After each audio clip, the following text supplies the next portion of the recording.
tant que serviteur de Dieu, il devait s'assurer que les gens obtiennent et soient guidés par le Saint-Esprit. Il a dit le ministère au service de l'Esprit. Ce ministère spirituel qui est de faire que les hommes obtiennent et soient gouvernés par le Saint-Esprit sera bien plus glorieux encore que quand la loi a été donnée. Pensez à cela. C'est ce que je fais, et c'est la responsabilité de tout serviteur, d'enseigner aux gens toute la parole de Dieu, mais surtout enseigner aux gens comment vivre une vie où ils sont remplis du Saint-Esprit tout le temps, littéralement remplis du Saint-Esprit tout le temps. Et je veux encourager chacun d'entre vous aujourd'hui et chaque jour de votre vie à prier pour que vous soyez remplis jusqu'à déborder de la présence et de la puissance du Saint-Esprit. Le monde est dans un état désespéré et quand les gens sont autour d'un croyant, il doit y avoir un débordement qui sort de nos vies, qui fera une différence pour quelqu'un d'autre. Et je veux avoir ce débordement dans ma vie jusqu'au point où je n'ai pas nécessairement besoin de prêcher à quiconque, et je ne parle pas de comme je le fais maintenant, mais quand je vais à la pharmacie ou au supermarché, je veux que les gens sachent qu'il y a une différence dans ma vie. Et je crois que c'est ma responsabilité en tant que serviteur, d'enseigner tout le conseil de la parole de Dieu, mais particulièrement de savoir plus à propos du ministère du Saint-Esprit. Quand Jésus est monté aux cieux, il a dit « Ce sera en fait plus avantageux pour vous que je m'en aille, parce que si je m'en vais, je vous enverrai le Saint-Esprit. » Jésus ne pouvait être qu'à un seul endroit à la fois parce qu'il était dans un corps, mais le Saint-Esprit est dans nous tous et travaille à travers nous tous, tout le temps, à travers toute la terre. C'est pourquoi Jésus a dit, vous accomplirez les œuvres que je fais, vous en ferez même de plus grandes. Chacun tout seul ne fera peut-être pas de choses plus grandes, mais nous tous, si nous travaillons ensemble comme un seul homme, nous pouvons faire de plus grandes choses, parce que le Saint-Esprit est en nous tous, et il travaille. Donc nous voulons obtenir et être remplis de et guidés par le Saint-Esprit. Maintenant, être guidé par le Saint-Esprit est quelque chose de vraiment majeur. Et j'étais une chrétienne pour beaucoup d'années. Et même si j'aimais Dieu et j'allais à l'église régulièrement, je n'étais pas guidée par le Saint-Esprit. J'étais guidée par moi-même. J'étais guidée par Joyce et ce que je voulais faire, et cela s'appelle la chrétienté charnelle. C'est de cela que Paul parlait quand il parlait à propos de personnes qui étaient charnelles. Mais quand nous apprenons comment être guidés par le Saint-Esprit nous guide hors de l'esclavage et dans la victoire. Il nous montre quoi faire quand nous avons des problèmes dans certaines situations. Il nous guide dans de grandes décisions spirituelles majeures et qui changent nos vies, et il nous guide dans les petites choses de tous les jours qui ne feraient probablement aucune différence pour quiconque d'autre que vous. Nous avons besoin d'avoir ce genre de relation proche avec le Saint-Esprit. Donc il dit, je veux que vous soyez remplis et guidés par le Saint-Esprit. Maintenant, 1 Thessaloniciens chapitre 5, versets 22, 23 et 24.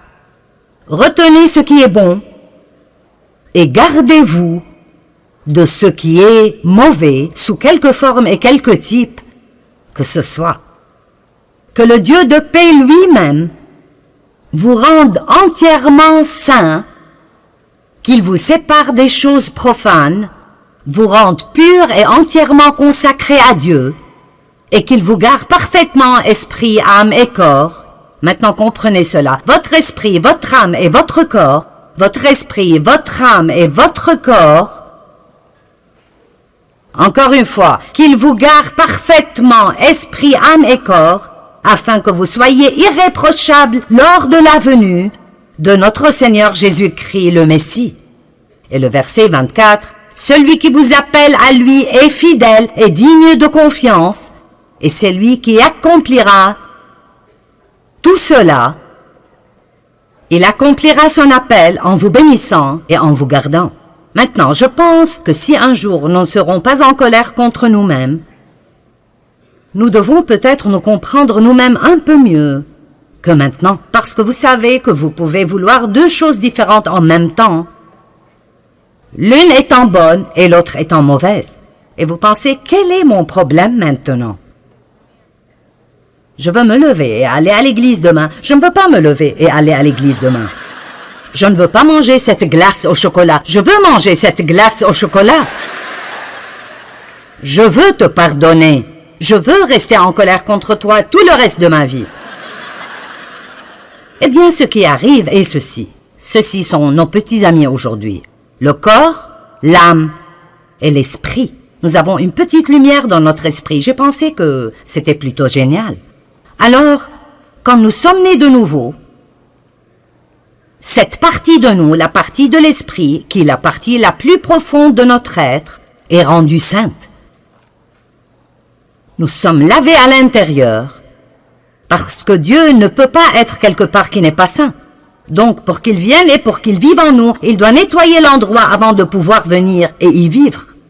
J'aime le dire ainsi, j'aime dire que lorsque nous sommes nés de nouveau, nous portons en nous la graine de tout ce que Dieu est. J'aime en Jean 3,9, il dit que nous recevons la semence divine du Dieu puissant. Nous obtenons une nouvelle nature. Dieu vient vivre en nous et nous avons littéralement tout ce dont nous avons besoin spirituellement pour grandir et être mature et être tout ce que Dieu veut que nous soyons. Alors il dit, je te sanctifierai, esprit. Mais quoi à propos de ce gars-là, l'âme? Mais qu'en est-il de... Vous voyez, nous l'avons bien habillé, n'est-ce pas merveilleux? Le corps. Et nous ne pouvions pas trouver de façon de le faire. Mais le corps aime se vêtir de tout cela et puis se regarder. N'aimez-vous pas cela? La moitié de ceci m'appartient probablement. Voici une petite étiquette qui dit « Je suis génial ». Et nous allons de « Je suis génial » à « Je suis stupide, je me déteste, je m'aime tellement », vous savez. Mais là, cette âme, je ne sais pas ce qui me serait arrivé si je n'étais pas arrivé à comprendre mon âme et la façon dont j'ai été façonné. J'ai appris ceci il y a beaucoup d'années en lisant des livres écrits par Watchman Nee parce que je n'apprenais vraiment cela nulle part alors. On me disait tout ce que j'avais et tout ce qui m'était disponible, mais rien de cela ne semblait marcher dans ma vie et je ne savais pas ce qui clochait. J'écoutais à propos des promesses de Dieu et de comment je pourrais avoir toutes ces choses par la foi et je luttais si dur pour essayer d'appliquer chaque message que j'écoutais quand j'écoutais des enseignements. Et finalement, j'ai compris que ce dont la Bible dit que c'est à moi à la base est ce que j'ai en Christ. Mais si ça ne sort jamais de mon esprit, dans mon âme, et ne sort pas ultimement à travers mon corps jusqu'à là où les gens peuvent le voir, alors j'irai peut-être bien, mais je n'aiderai personne d'autre. Je ne pourrai pas faire quoi que ce soit pour quiconque d'autre. Et alors ça m'aidait vraiment pour me comprendre moi-même, de réaliser que mon âme, et nous en avons tous une, et ma pensée, ma volonté et mes émotions. Votre âme vous dit ce que vous voulez, ce que vous pensez et comment vous vous sentez. Elle ne vous dit rien à propos de Dieu, elle vous dit tout à propos de vous-même. Alors, votre esprit peut vous guider et vous dire de vous lever et d'aller à l'église, ou de donner quelque chose, ou de demander pardon à quelqu'un, ou de donner une faveur à quelqu'un. Et dans cette partie, la partie de la nouvelle nature en vous, vous voulez vraiment le faire. Vous aimez Dieu et vous voulez le faire. Mais après, votre âme dit, je n'ai pas envie de faire cela. Je ne veux pas. Et franchement, je ne pense pas que c'est une bonne idée. Il n'était pas très gentil avec toi, pourquoi devrais-tu faire cela? Et alors tout le raisonnement commence à propos de pourquoi vous ne devez pas faire cela, et votre corps veut juste se reposer et faire la sieste, ou manger un beignet, ou quelque chose comme ça. Alors vous devez comprendre, votre corps n'est capable de faire que ce que vous l'entraînez à faire. Il ne peut faire rien d'autre, il est juste plutôt stupide, sauf si vous l'entraînez et le garder sous contrôle tout le temps. Ce n'est pas surprenant que Paul ait dit « Je traite durement mon corps ». Il n'a pas dit « Je nourris sûrement mon corps », il a dit « Je traite durement mon corps ». Ça sonne pareil, mais les mots sont bien différents. Alors, ça nous aide beaucoup de comprendre ceci. Paul a décrit ce même dilemme dans Romains chapitre 7. Et si vous lisez Romains 7 depuis le verset 15 jusqu'à la fin du chapitre, vous penserez Il sait de quoi je parle. Parce que Paul dit, quel est mon problème?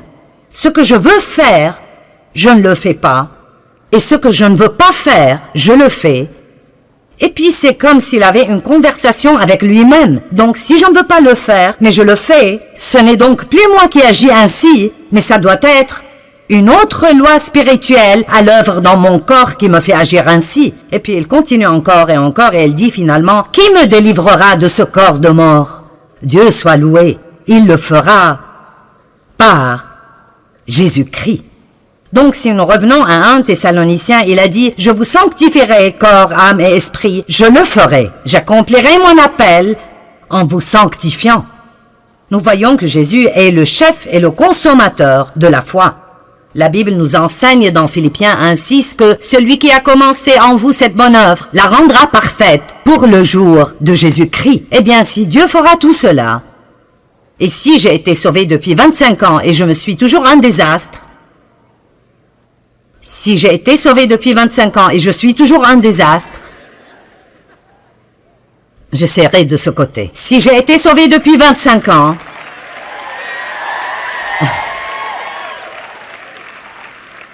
est-ce que quelqu'un sait de quoi je parle? Amen. Alors, quelque chose va mal. Donc, qu'est-ce qui cloche? Je veux dire, Dieu a promis qu'il le ferait. Mais si ça n'arrive pas, alors, quel est le problème? Eh bien, peut-être que vous ne savez pas comment vous appuyer sur la grâce de Dieu, ni comment vraiment dépendre de lui, ni comment recevoir sa grâce. Mais aussi, peut-être que nous ne coopérons pas avec et ne nous soumettons pas au Saint-Esprit. J'aime dire tout le temps que nous sommes les partenaires de Dieu. Dieu a sa part et nous avons la nôtre. Dieu ne fera pas notre part et nous ne pouvons pas faire la sienne. Amen. Dieu ne fera pas ma part et je ne veux pas faire la sienne. Et je me mettrais dans les beaux pétrins si j'essayais de faire sa part. Je veux dire, j'ai tellement essayé de changer Dave et ça n'a simplement pas marché. Amen. J'ai essayé de changer mes enfants et ça n'a pas marché non plus. Nous essayons toujours de faire des choses que nous ne pouvons pas faire au lieu de faire ce que nous pouvons faire et de laisser Dieu faire ce que nous ne pouvons pas faire. Ça s'appelle la confiance. Dieu veut que nous jouissions de cette aventure. Alors, quelle est notre part? Vous savez, je crois que notre part est d'apprendre à laisser le Saint-Esprit nous guider. Et quand nous sentons que l'Esprit Saint nous demande de faire ou de ne pas faire quelque chose, nous ne devons pas lutter contre cela. Nous devons simplement nous abandonner au Saint-Esprit. Nous avons simplement besoin de dire « D'accord, tu es plus intelligent que moi, je suis passé par là 100 fois. Pourquoi est-ce que je continue d'insister à faire cela à ma façon et de passer par là une fois de plus? Pourquoi ne pas dire, tu es plus intelligent que moi, que tu sais ce que tu fais, et simplement abandonner? Mais nous sommes un peu têtus parfois. Ne sommes-nous pas un peu têtus parfois? Peut-être que ce n'est personne d'entre vous, mais je sais que je le suis. Le Saint-Esprit est l'agent de sanctification, et quand la Bible parle de la sanctification, même si nous sommes déjà sanctifiés dans l'Esprit, il parle de notre sanctification totale. Totale. En d'autres termes, Dieu veut... Je le dirais de cette façon. Il ne veut pas juste être gardé dans cette boîte spirituelle. Il ne veut pas juste vivre dans cette petite boîte spirituelle où nous le laissons sortir le dimanche matin pendant 45 minutes et puis nous partons et le reste de la semaine, nous avons un autocollant sur notre voiture et une croix autour du cou, mais nous faisons exactement ce que nous voulons tout le temps. Ce n'est pas le but de Dieu pour nos vies.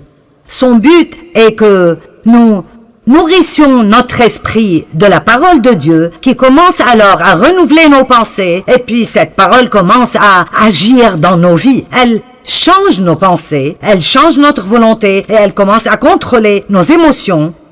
Mais cela n'arrive pas sans que nous disions « Oui Seigneur, c'est ce que je veux dans ma vie ». Vous savez quoi? Dieu est un gentilhomme et il ne nous obligera pas à faire quoi que ce soit. Nous devons le vouloir. Et si vous étudiez le mot « sanctification », c'est le même mot que sainteté. Et parfois, quand on parle de la sainteté, les gens sont un peu mal à l'aise. Mais la Bible dit que la sainteté est une récompense. C'est en fait une récompense. Quand vous vivez une vie sainte, C'est une récompense parce que vous ne vous sentez pas coupable et condamné tout le temps à cause de toutes ces choses que vous ne faites pas et que vous savez que vous devriez faire parce que Dieu vous a dit de les faire et vous ne l'avez pas écouté. Maintenant, vous avez des problèmes. Tout le monde reconnaît cette situation-là? D'accord. Tout le monde, bien sûr. Alors j'aimerais prendre la liberté ici de vous lire un peu de la définition du mot sanctification du dictionnaire grec Vine. Donc ce n'est pas quelque chose que je viens d'inventer. Ça vient des gens qui sont supposés savoir de quoi ils parlent. N'aimez-vous pas mettre le mot expert partout? Eh bien, ceci vient des experts. Donc la sanctification veut dire réservé pour Dieu. Donc la première question que je veux vous poser est: est-ce que vous croyez que vous êtes réservé pour Dieu? Vous ne vous appartenez pas, vous avez été acheté, d'après la Bible, acheté par quelque chose de précieux, le sang de Jésus-Christ. Et cette croix qui est en haut, je leur ai demandé de mettre ça là ce week-end, parce que je veux continuer à rappeler les gens du prix que Jésus a payé pour cette liberté que nous avons quand il a été cloué sur cette croix et a souffert et a saigné et est mort et a payé pour nos péchés. Amen.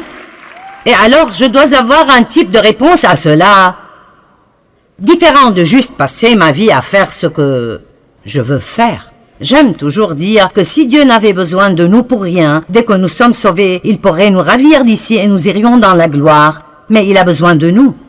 Nous sommes les mains et les pieds, les yeux, les bras, la bouche, les oreilles de Jésus. Il appelle le monde à travers nous.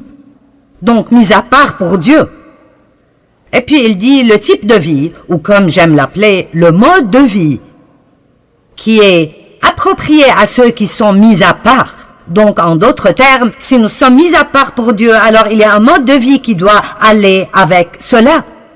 Alors, nous ne pouvons pas juste aller à l'église et continuer à vivre avec un mode de vie profane et impie toute la semaine.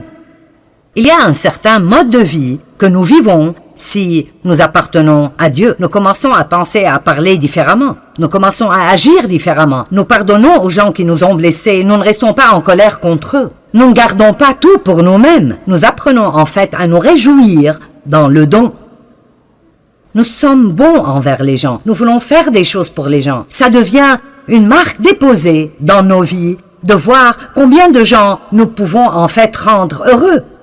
Nous ne sommes pas centrés sur nous-mêmes tout le temps en nous ayant nous-mêmes en tête. En fait, nous croyons que nous appartenons à Dieu et nous nous levons chaque jour pour dire « Dieu, me voici, montre-moi ce que tu veux faire pour moi aujourd'hui. » Ou vous n'essayez pas de faire ce que vous voulez tout le temps.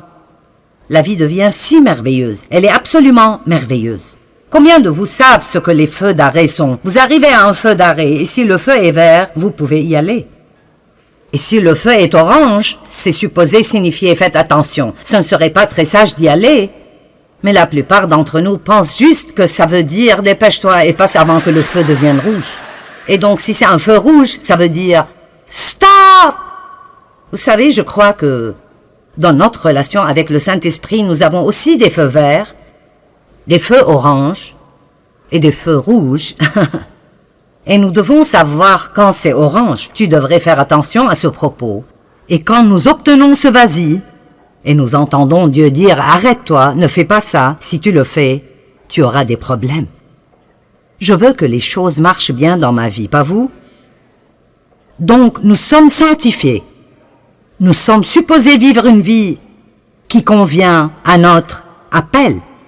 Et après, cette définition est longue et elle dit beaucoup d'autres choses, mais j'aime cette partie. Elle dit « Cette sanctification doit être apprise de Dieu comme il l'enseigne dans sa parole. » Écoutez ceci. Et elle doit être poursuivie par le croyant sincèrement et indéniablement. Donc, en d'autres termes, je ne l'aurai jamais si je ne le veux pas vraiment. Et je dois le vouloir, vraiment, vraiment, vraiment fortement. Écoutez cette traduction du dictionnaire grec. Ce caractère saint n'est pas indirect. Il ne peut pas être transféré ou imputé, mais c'est une possession individuelle bâtie petit à petit comme le résultat de l'obéissance à la parole de Dieu. Savez-vous que vous pouvez attraper des maladies, mais vous ne pouvez pas attraper la bonne santé? Et vous ne devez pas travailler dur, ni moi non plus, pour être impie. Ça vient naturellement, en quelque sorte. Vous ne pouvez pas juste attraper la sainteté. Vous ne pouvez pas juste aller à l'église et vous asseoir là et écouter quelqu'un en train de prêcher et penser que cela vous rendra saint. Mais vous apprenez des choses et puis vous faites des choix d'après ce que vous avez appris. Et puis petit à petit, jour après jour, votre caractère commence à changer. Je pensais à cela et c'est une bonne façon de le dire. Je l'ai dit, mais j'aime ceci. Ce que j'ai dans mon esprit comme don de Dieu, les messages sur la pensée. Les messages sur la vie dans le fruit de l'esprit sont parmi ces messages aussi, et l'importance de manifester ce fruit. Et il y a des tas de ce genre de messages, mais l'un d'entre eux est l'enseignement sur la bouche. L'enseignement sur la puissance des paroles. Ça me stupéfie. J'y pensais aujourd'hui. Combien d'années je suis allée à l'église? Non, mais des années et des années, sans jamais écouter un message sur la puissance des paroles. Jamais, pas une seule fois. Donc, j'attristais le Saint-Esprit tout le temps. Je disais des choses qui entravaient complètement les anges qui, d'après la Bible, sont envoyés pour aider les héritiers du salut. Je disais des choses qui les empêchaient complètement de m'aider. Je ne savais pas ce que je faisais parce que personne ne me l'avait dit. Maintenant, il y a probablement des personnes ici ce soir qui n'ont jamais entendu parler de ce que je vais vous enseigner. Beaucoup d'entre vous en ont déjà entendu parler, mais une des choses les plus difficiles, sinon la chose la plus difficile à laquelle nous sommes confrontés tous les jours, c'est d'essayer de contrôler notre bouche.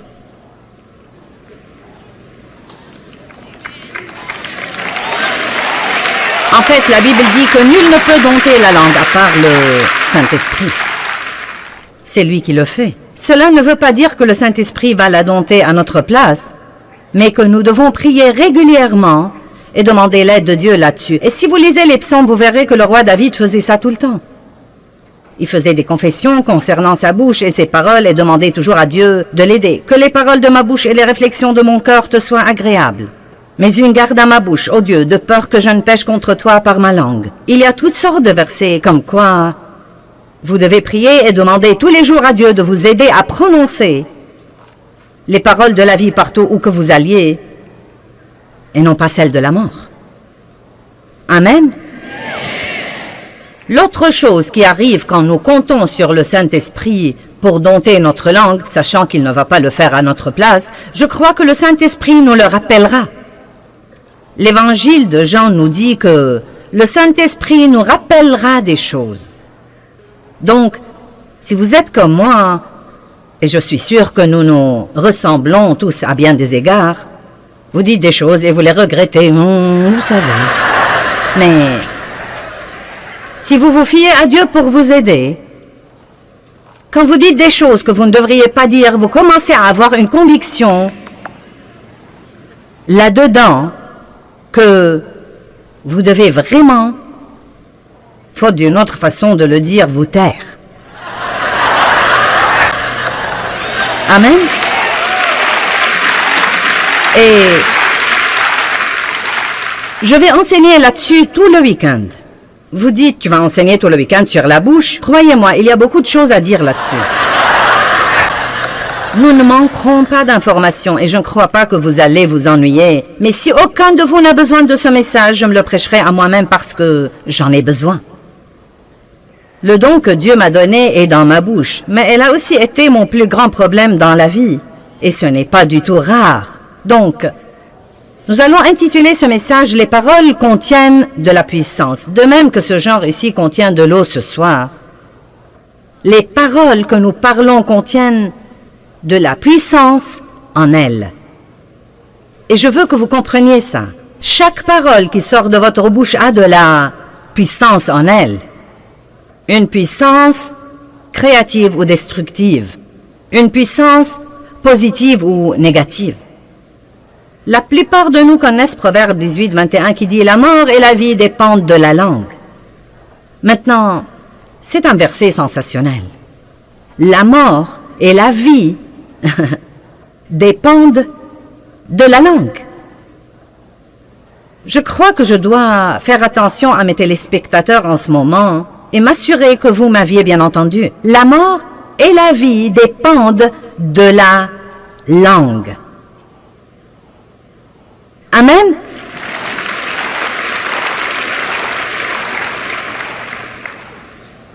Et la Bible dit que...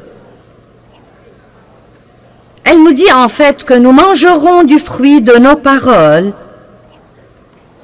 soit pour la vie, soit pour la mort.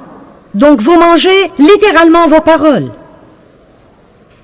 Elles sortent de votre bouche, passent à côté de votre visage, entrent dans vos oreilles et descendent au-dedans de vous. Donc nos paroles affectent non seulement les autres, mais elles nous affectent également. Maintenant, je crois que nous sommes tous assez intelligents pour comprendre que nous pouvons soit dire quelque chose à quelqu'un qui le rende heureux, soit qui le rende malheureux. Vous comprenez ça, n'est-ce pas? Mais je veux aussi que vous compreniez, nous allons focaliser ce soir sur les paroles elles-mêmes et non pas sur la manière dont nos paroles affectent les autres, ce dont nous parlerons plus tard. Mais je veux vous parler en fait ce soir de l'effet de nos paroles dans le royaume de l'esprit, parce que c'est un domaine auquel nous ne pensons que rarement. Je me souviens, il y a plusieurs années, il y a très longtemps que j'étais dans une situation difficile et je travaillais pour des gens qui étaient difficiles à vivre. Je ne sentais pas qu'ils me traitaient comme il faut. Et plusieurs personnes au travail avaient le même problème que moi. Et donc nous sommes tombés dans le même piège dans lequel tombent les gens, bien que nous soyons chrétiens et... Vous savez, yak, yak, yak, yak, yak, yak, yak, yak, yak. Je n'arrive pas à croire ça, et ce n'est pas juste, et ce n'est pas équitable, et blablabla. Donc Dieu a commencé à s'occuper de moi, et à s'occuper de moi, comme quoi je devais arrêter ces commérages, que je devais arrêter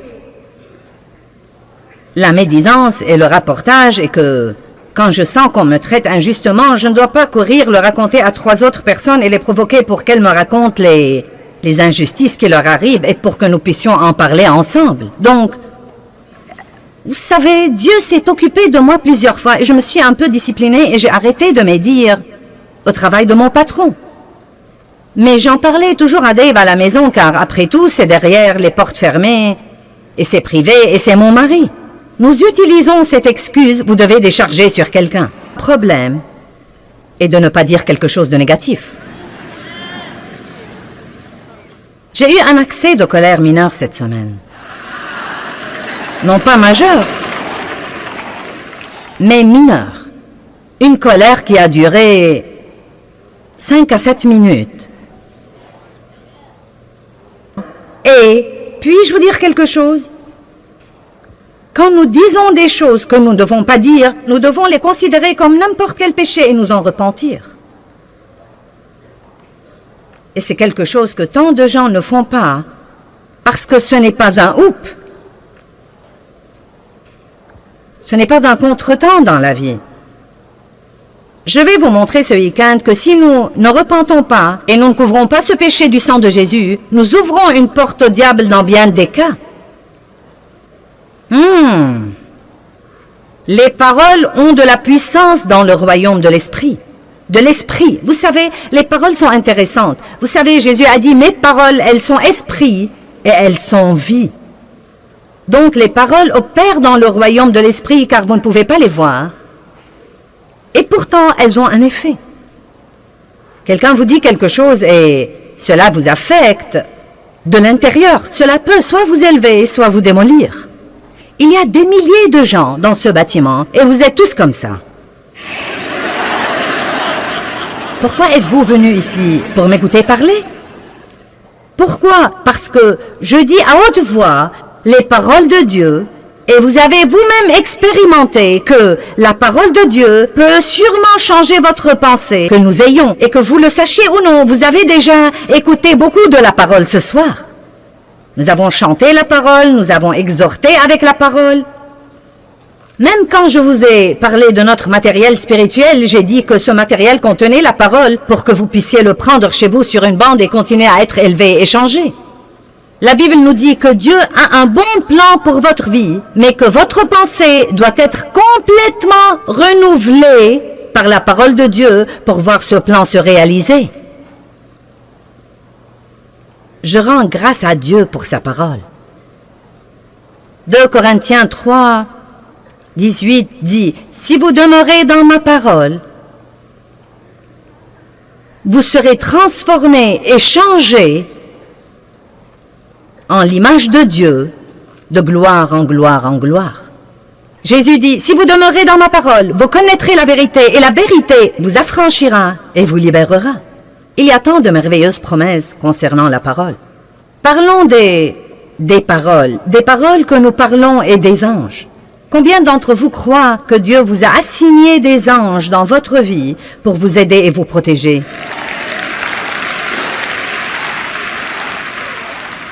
Nous n'y pensons pas assez. Mais je vous encourage à prendre l'habitude de remercier Dieu pour les anges qu'il vous a assignés pour vous aider. Mais certains de vos anges sont extrêmement ennuyés. Ils aimeraient vraiment que vous les laissiez faire leur travail et que vous leur donniez quelque chose pour qu'ils puissent travailler et que vous arrêtiez de les entraver à tout bout de champ. Maintenant, Psaume 103, 20. « Bénissez l'Éternel avec amour, avec reconnaissance, vous ses anges, qui êtes puissants en force et qui exécutez ses ordres en obéissant à la voix de sa parole. » Maintenant, qu'écoutent les anges, à votre avis? La parole de Dieu. À quoi prêtent-ils l'oreille? Qu'est-ce qui les touche? Qu'est-ce qui les motive? Qu'est-ce qui les incite à travailler? Non pas les murmures, non pas les plaintes, non pas le ronchonnement, non pas les critiques, non pas les commérages, non pas le rapportage. La parole de Dieu. Ils prêtent l'oreille à la parole de Dieu. Hébreux 1,14 dit que ces anges ont été donnés par Dieu à tous ceux qui ont hérité le salut. Que tout le monde dise, c'est moi. Maintenant, est-ce que vous comprenez ce que je dis? Si vous voulez que vos anges vous aident, vous devez leur donner quelque chose pour qu'ils puissent travailler. Et donc, la meilleure chose que nous puissions faire si nous avons des ennuis, c'est de dire « Je crois la parole ». Je crois que la parole de Dieu est vraie, que ses promesses sont vraies. Vous devez connaître assez de la parole pour pouvoir dire « Dieu a dit ». Dites quelque chose de la parole qui s'applique à votre situation. Je ne dois pas craindre parce que Dieu est avec moi. Ou bien, selon le cas, Dieu pourvoira à tous mes besoins selon ses richesses en gloire par le Christ. Et non pas si vous perdez votre travail. « Oh, j'ai perdu mon travail, que vais-je faire? Tous mes espoirs sont anéantis, je suis sans le sou, je ne sais pas ce que je vais devenir, je n'aurai jamais de chance. » Et donc, vous savez, les anges sont comme...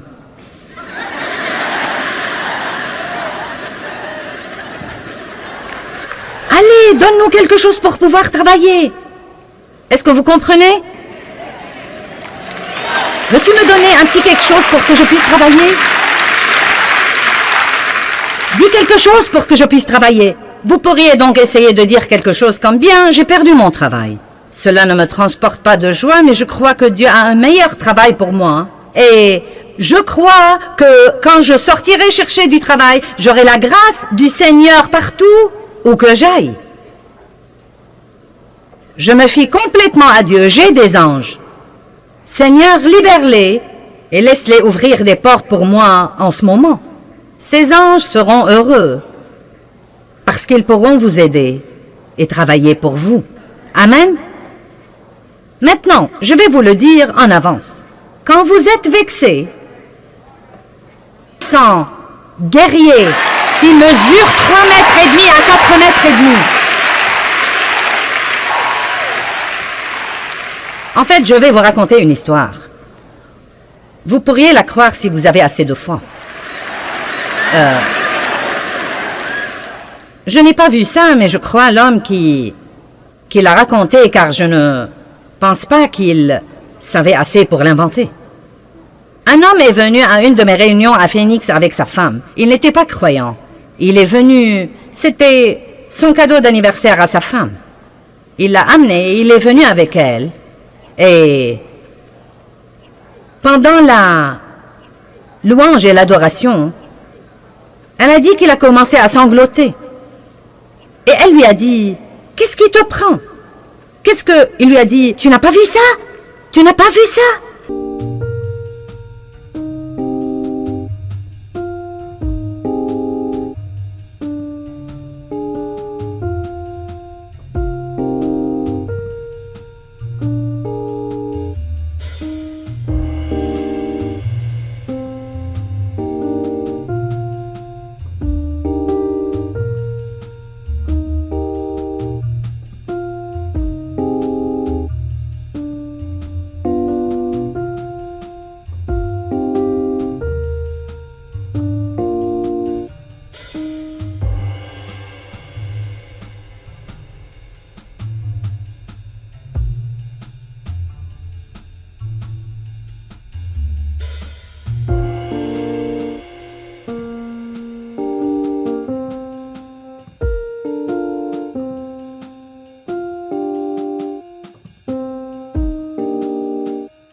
Et elle lui a dit, « De quoi parles-tu précisément ?» Il a dit, « De toute façon, l'histoire ressemble à ça.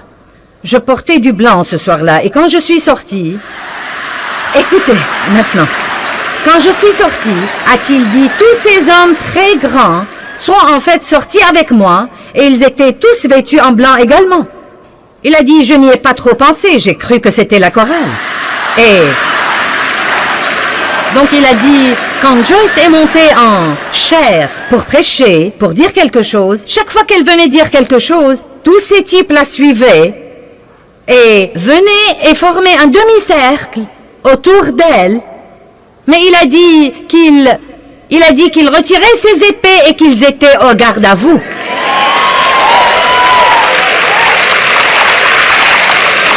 Pendant que je prêchais. Eh bien, ce type a été sauvé. Je le dis sans aucun doute. Et comme je l'ai déjà dit, je ne sais pas, non mais je ne sais pas ce que vous en pensez, mais ça avait un effet spectaculaire sur ce type. Et je me suis dit, waouh! Bon sang, si seulement nous pouvions nous rendre compte que nous ne sommes pas seuls, que nous ne sommes pas tous seuls, et que Dieu a dit, ne craignez pas parce que je suis avec vous, où que vous soyez, et je...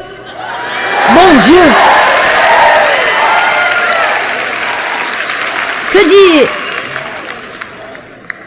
Que dit-il là? Écoutez.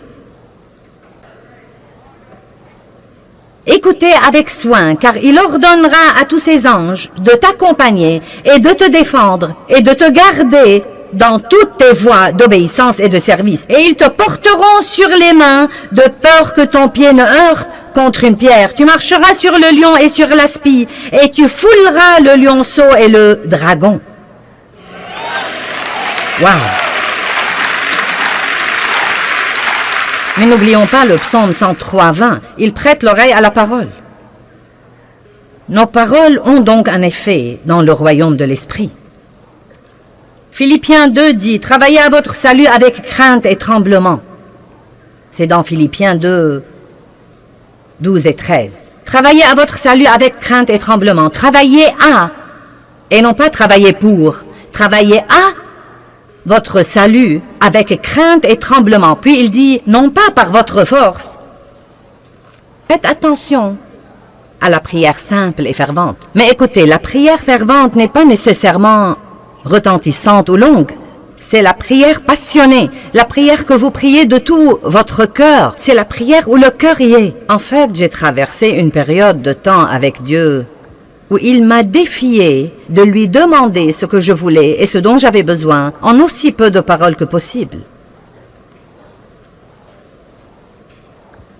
Et c'était vraiment difficile parce que nous avons du mal à dire, par exemple, si nous faisons quelque chose de mauvais, Dieu, je sais que c'était mauvais, je l'admets. et je te demande de me pardonner. Merci, Seigneur. Amen. Nous avons du mal à faire ça. Oh Dieu, j'ai besoin que tu me pardonnes. Dieu, pardonne-moi. Oh Dieu, pardonne-moi s'il te plaît. Oh Dieu, tu dois me pardonner. Dieu, je suis si désolé. Dieu, je ne recommencerai jamais s'il te plaît. Et à dire vrai, je crois parfois que nous essayons de nous impressionner, si vous voulez la vérité. Je ne crois même pas que nous parlons à Dieu. Nous essayons de nous impressionner par l'étendue de notre spiritualité. Je suis stupéfiée par les gens qui, quand ils prient, changent complètement de voix. Ils deviennent complètement comme ça. Oh, toi!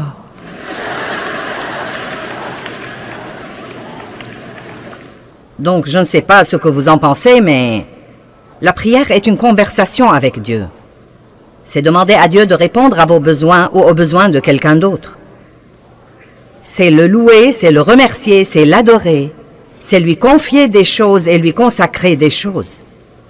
C'est beaucoup de choses merveilleuses qui devraient faire partie de la vie de tous les jours. Tout comme la respiration. La prière devrait être comme la respiration. Ne pas prier est un péché. La pire chose qui puisse arriver si vous ne priez pas, c'est rien. En d'autres termes, si vous ne priez pas, rien n'arrivera. Eh bien, quelles sont certaines des raisons pour lesquelles la prière n'est pas exaucée?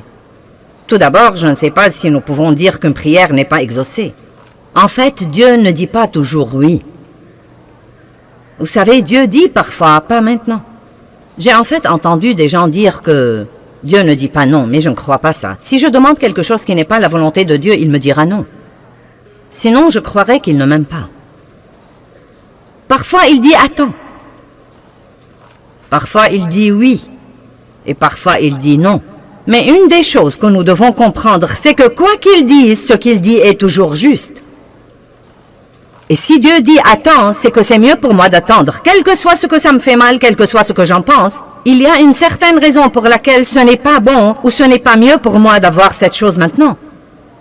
Si Dieu dit non, il n'essaye pas de me cacher des choses, il n'essaye pas de m'empêcher d'avoir quelque chose que je veux. Il a simplement quelque chose de meilleur en tête et je ne suis pas assez intelligente pour savoir comment le demander.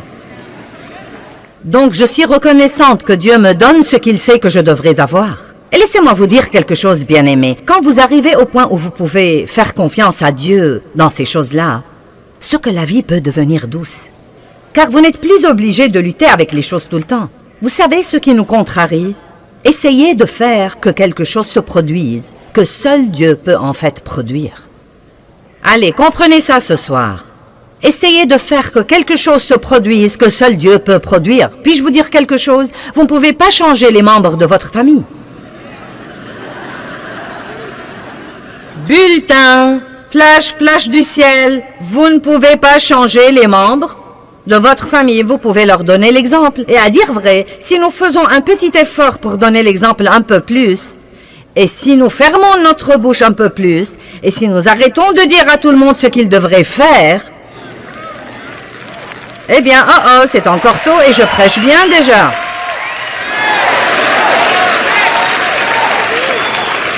Non, mais la Bible dit que la femme ne peut pas gagner son mari par la parole. Mais elle peut le gagner par sa conduite pieuse et par son attitude pieuse également. Amen. Certains d'entre vous ont entendu parler de Smith Wigglesworth, qui était un grand pasteur.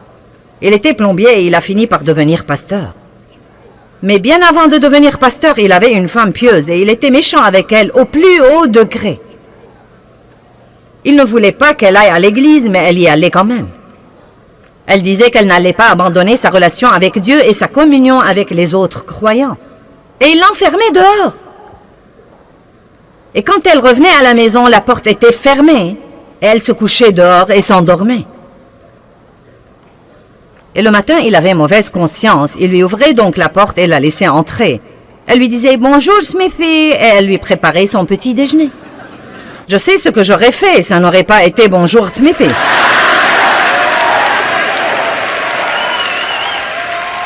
Mais d'un autre côté, si j'étais mariée à cet homme, il serait resté plombier et ne serait jamais devenu grand pasteur. Mais elle lui donnait l'exemple dont nous avons parlé. Et elle a continué à être tellement gentille avec son mari qu'il a fini par être sauvé et radicalement rempli du Saint-Esprit et par devenir un des plus grands prédicateurs renommés que l'Église a connus. Laissez-moi donc répéter. Vous ne pouvez pas changer les membres de votre famille, mais vous pouvez prier pour eux. Et si vous priez, vous ouvrez la porte à Dieu pour travailler. Si nous essayons de faire les choses sans faire intervenir Dieu, cela empêche littéralement Dieu de travailler parce que nous sommes les associés de Dieu. Et nous ne devons pas exécuter nos plans et nous attendre à ce que Dieu les bénisse ensuite. Nous devons passer un temps avec Dieu et apprendre ce qu'il veut faire et suivre son exemple. Vous ne pouvez obliger personne à aimer Dieu. Aussi ardemment que vous vouliez que vos bien-aimés soient sauvés, vous ne pouvez pas les obliger à aimer Dieu.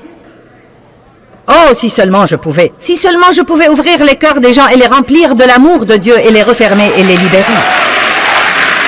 Vous savez, quand vous connaissez la vie que quelqu'un pourrait avoir et que vous le voyez faire des erreurs et détruire sa vie, non mais vous voudrez juste...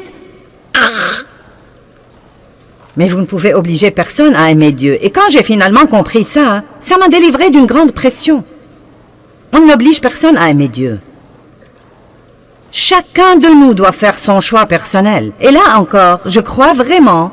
Oui, nous sommes tous appelés à prêcher aux autres. Et nous sommes appelés à partager notre foi avec eux. Mais je crois parfois, à dire vrai, que nous prêchons trop. Et que nous ne sommes pas le bon exemple que nous sommes censés être. Je crois que nous devons parfois être un meilleur exemple. Et donc, si nous croyons à la puissance de la prière et que nous commençons... Je suis maintenant arrivé au point où si quelqu'un quitte quand je prêche, je me dis, tu rates un bon message. Non, mais vous devez avoir un peu de confiance. Arrêtez de laisser vos circonstances vous gouverner. Puis-je vous dire quelque chose? Regardez-moi. Vous n'avez pas assez de temps à perdre sur cette terre à être malheureux. Bonjour.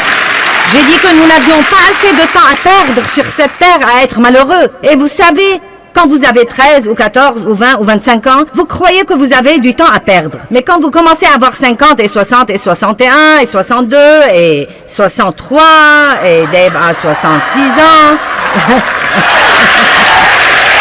Quand vous vieillissez comme ça, quand vous prenez de l'âge... Non, sérieusement, vous savez quoi? Plus vous vivez, plus vous réalisez que vous n'avez plus de temps à perdre. Je ne vais plus gaspiller mes jours à être fâché désormais. Vous m'offensez, je prie pour vous. Vous me blessez, je prie quand même pour vous. Je ne vais plus vivre malheureuse désormais. Vous m'entendez? J'ai dit que je n'allais plus vivre malheureuse désormais. Et vous devez vous-même être aussi intransigeant sur ce point. Vous devez croire à la puissance de la prière et arrêter d'essayer de faire quelque chose à propos de quelque chose pour lequel vous ne pouvez rien faire. Arrêtez d'essayer de vous débarrasser de choses dont Dieu seul peut vous débarrasser. Et n'essayez plus d'avoir toutes ces choses que vous n'allez jamais avoir, à moins que Dieu ne décide de vous les donner. Voici donc ce que je dis. Si vous voulez une chose, demandez-la à Dieu. S'il ne vous la donne pas, sachez qu'il a quelque chose de mieux en tête, ou que ce n'est pas le bon moment. Ne piquez pas une crise là-dessus. Si vous ne l'avez pas quand vous croyez que vous devez l'avoir, dites « elle viendra ». Elle fait son chemin. Le seul moyen de recevoir quoi que ce soit de Dieu, c'est de le croire d'abord par la foi et ensuite vous le verrez se réaliser. Vous savez qu'est-ce que la foi? La foi, c'est croire en l'invisible. C'est ce que c'est que la foi. La foi, c'est croire en ce que vous ne pouvez pas voir. Si vous pouvez le voir, vous n'avez pas besoin de foi. Les raisons pour lesquelles une prière n'est pas exaucée. Eh bien, tout d'abord, les gens ne prient pas. C'est la première grande raison. Allez à Jacques 4:2. Vous apprendrez à libérer des choses par la prière. Non, mais vous aurez tellement de foi dans votre vie de prière au moment où vous partez d'ici que vous saurez que votre première solution à toutes les choses exaspérantes dans la vie est juste de prier là-dessus. Et non pas de prier là-dessus et de vous inquiéter et de potiner. De prier là-dessus et de faire une confession négative. Bonjour. Vous savez, je crois que Jacques chapitre 4 nous enseigne beaucoup de choses. Verset 1, d'où viennent les luttes? Les luttes, c'est tout ce bouleversement que nous avons. Exaspéré, énervé, dérangé. D'où viennent les luttes et comment est-ce que les conflits et les querelles surviennent parmi vous? Il dit, eh bien, ils surviennent de vos désirs qui combattent toujours dans vos membres physiques. En d'autres termes, il dit, les luttes surviennent à cause des trucs que vous voulez. Vous êtes jaloux, vous convoitez ce qu'ont les autres. Vos désirs ne sont pas réalisés et vous devenez des meurtriers car détester, c'est assassiner en ce qui concerne vos cœurs. Waouh! Donc, qu'est-ce que ça dit de la jalousie? Vous êtes devenu très silencieux. Non, mais pensez-y. Nous ne sommes pas censés vouloir ce que quelqu'un d'autre a à tel point que nous lui en voulons de l'avoir. Et vous savez ce que j'ai finalement découvert et qui m'a finalement beaucoup soulagé? Pendant longtemps, je ne pouvais pas comprendre pourquoi les gens avaient toujours à redire de n'importe quelle belle chose que j'avais. Quand vous êtes exposé à l'opinion publique, tout le monde se mêle de vos affaires. Et si vous avez une belle voiture, quelqu'un dira « Je ne crois pas que tu dois la conduire. » Si vous faites ceci, je ne crois pas. Mince alors, tu as vu la tenue qu'elle portait? Vous savez ce que j'ai finalement compris? Ils s'en fichent pas mal de ce que je l'ai. Ils sont jaloux car ils ne l'ont pas.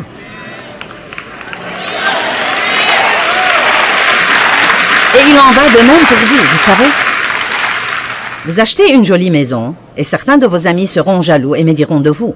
C'est juste parce qu'ils veulent une maison comme vous, mais ils ne savent pas comment s'y prendre pour l'avoir. Il dit ici, d'où viennent les luttes? Qu'est-ce qui nous garde vexés? Je n'ai pas le temps d'être contrarié par ce que quelqu'un d'autre a. Nous n'allons pas comparaître devant Dieu à la place des autres. Chacun va comparaître devant Dieu et rendre compte pour lui-même. Chaque homme comparaîtra devant Dieu et rendra compte pour lui-même. Nous ne devons pas nous inquiéter de ce que quelqu'un d'autre fait ou ne fait pas, ou de ce qu'il possède ou ne possède pas, ou de ce qu'il dépense ou ne dépense pas, ou de ce qu'il a ou n'a pas. Car nous n'allons pas répondre de lui.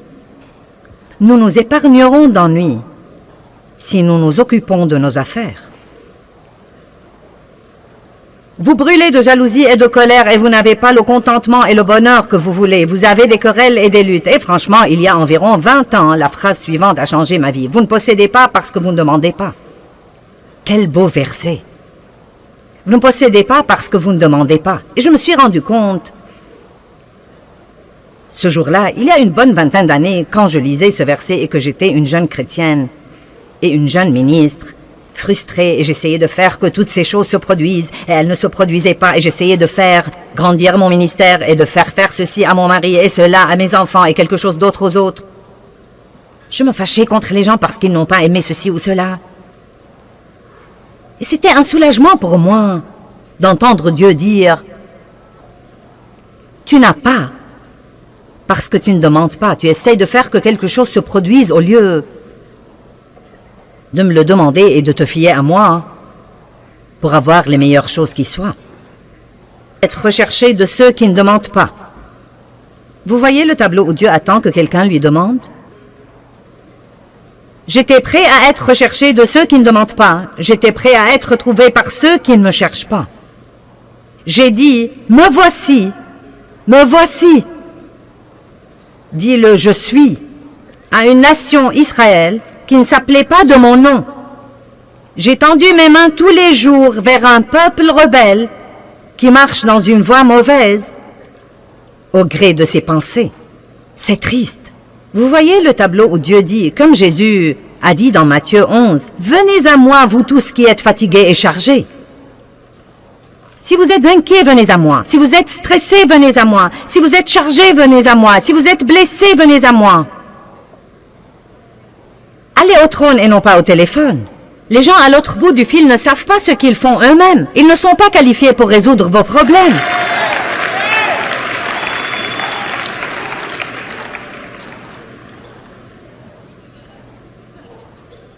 N'est-ce pas un verset génial? J'étais prêt à être recherché de ceux qui ne demandent pas.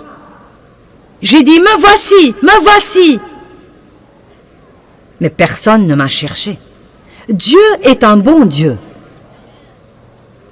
Hébreux 11:6 dit, sans la foi, il est impossible de plaire à Dieu.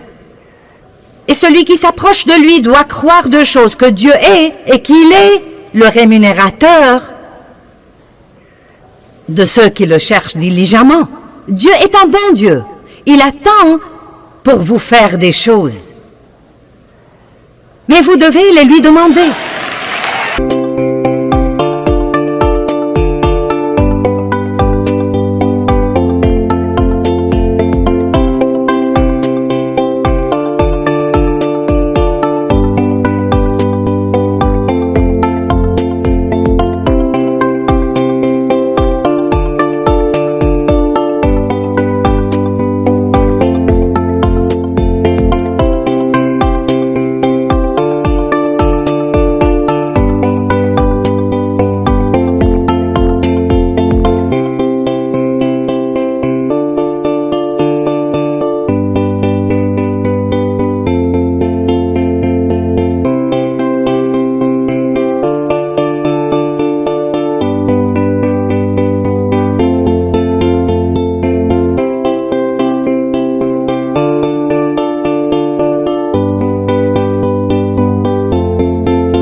Du ciel, je l'ai juste reçu.